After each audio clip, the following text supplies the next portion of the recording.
तो अब शराबबंदी को लेकर एक बड़ी खबर आई है और शराबबंदी को लेकर जैसे ही खबर आई वैसे ही इस पर जमकर चर्चा चलने लगी कि आखिरकार सरकार अब क्या नई तैयारी में जुट गई है।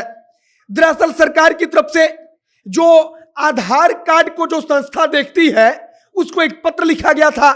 पत्र लिखकर उससे इजाजत मांगी गई थी कि जो भी शराबी बिहार में पकड़े जाएंगे उनको आधार कार्ड से सत्यापित किया जाएगा।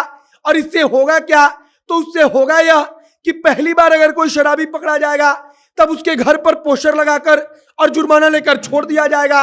लेकिन दोबारा शराबी पकड़ा जाएगा तब अपना अंगूठा लगाते ही, चूंकि आधार कार्ड से वो लिंक रहेगा, सत्यापित रहेगा, तो अंगूठा लगाते ही तुरंत पकड़ा जाएगा और पकड़ में आने के बाद सरकार उसका उपाय करेगी। जो कानून है, नियम है, उसके हिसाब से उसके ऊपर कार्रवाई होगी। और कुल मिलाकर अब शराबबंदी को लेकर एक बड़ी खबर बिहार में फिर से आई है। शराबबंदी में शराब जो पीते हैं उनको लेकर के सरकार का एक बड़ा फैसला सामने आया है। सारा फैसला आपको अच्छे से समझाएंगे कि आखिरकार सरकार ने पत्र लिखा, पत्र का जवाब आया, उसके बाद हर जिले में जो मद्य निषेध विभाग का जो कार्यालय है उसमें क्या कुछ और वहां पर बनाया जा रहा है और एक एक करके सब कुछ समझाएंगे कि पूरा सिस्टम कैसे चलेगा। बाकी नमस्कार, मेरा नाम है मोहित कुमार सिंह और आप जनता जंक्शन देख रहे हैं। शराबबंदी को लेकर कुछ दिन पहले पटना हाई कोर्ट ने कहा कि यह फैसला ठीक नहीं है। अलग अलग समय पर पटना हाई कोर्ट से लेकर के सुप्रीम कोर्ट के जज कह चुके हैं कि शराबबंदी जो है उस पर सरकार एक बार थोड़ा अच्छे से विचार करे। इसके अलावा कई बार कहा जा चुका है कि सरकार शराबबंदी में पुलिसकर्मियों को उलझा रही है जिससे बाकी चीजों में नुकसान हो रहा है। और लेकिन सरकार की तरफ से लगातार नए नए प्रयोग हो रहे हैं। अब कुछ दिनों पहले एक प्रयोग किया गया जिसमें कहा गया कि अगर आप शराब पीते पकड़े जाएंगे तब पुलिस वाले आपको पकड़ेंगे, आपके घर पर जाकर पोस्टर चिपकाएंगे। पोस्टर में आपका नाम, आपके पापा का नाम लिखा होगा, उसमें शपथ लिखा होगा कि अब आप आगे से शराब नहीं पिएंगे। और उसके बाद अब शराबबंदी को लेकर एक फिर बड़ी खबर आई है कि सरकार की तरफ से जो आधार कार्ड को संस्था देखती है, केंद्र की संस्था, उसको एक पत्र लिखा गया था। पत्र लिखकर कहा गया था कि हमको इस बात का इजाजत चाहिए कि हम आधार कार्ड से शराबियों को सत्यापित कराना चाहते हैं।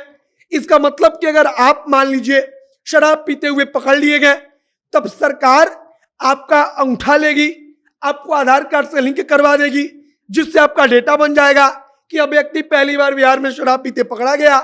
अब मद्य निषेध के अलग अलग जिलों के कार्यालयों में आधार कार्ड को सत्यापित करने के लिए वहीं पर उसका पूरा सिस्टम तैयार हो रहा है। वहां पर उसके कर्मचारी होंगे, अधिकारी होंगे। अब मान लीजिए कि दूसरी बार आप पकड़े गए तब जैसे ही आप अपना अंगूठा लगाएंगे, आधार कार्ड का नंबर बताएंगे, वैसे ही सरकार आपको पकड़ लेगी, अधिकारी पकड़ लेंगे कि आप पहली बार पकड़े गए हैं, कि दूसरी बार पकड़े गए हैं, कि तीसरी बार पकड़े गए हैं। और इसी आधार पर आपके ऊपर कार्रवाई होगी। कुल मिलाकर जो एक चर्चा कभी कभी चलती थी कि हो सकता है शराबबंदी कानून में ढील दी जाए, शायद नीतीश कुमार जब तक मुख्यमंत्री रहेंगे तब तक शराबबंदी में कोई ढील नहीं होने वाली है, क्योंकि दिन प्रतिदिन सरकार एक एक नया नया कदम उठा रही है। हालांकि सरकार की तरफ से लाख कदम अब तक उठाए गए, लेकिन शराबबंदी में शराब पीने वालों की संख्या कम हुई या फिर शराब की खपत कम हुई, इसको लेकर कोई प्रमाणिक डेटा नहीं है। खुद बिहार सरकार की रिपोर्ट कहती है कि प्रतिदिन हजारों सैकड़ों लीटर शराब बिहार में पकड़ी जा रही है, जो इस बात का प्रमाण है कि शराबबंदी सफल नहीं है। तेजस्वी यादव सत्ता में आए तब सवाल उठा कि क्या विपक्ष में रहते हुए तेजस्वी कहते थे कि शराबबंदी असफल है, तो अब शराबबंदी तेजस्वी खत्म करेंगे। लेकिन अब जो नए नए फैसले हो रहे हैं उससे लगता नहीं कि बिहार से शराबबंदी फिलहाल खत्म होने वाली है। आपका इस पर क्या सोचना है आधार कार्ड वाले पूरे सिस्टम को लेकर, उसे कमेंट बॉक्स में लिखकर बताइएगा। वीडियो शेयर कीजिएगा। कैमरे से विशाल खड़े हैं और मैं मोहित कुमार सिंह। बहुत बहुत धन्यवाद।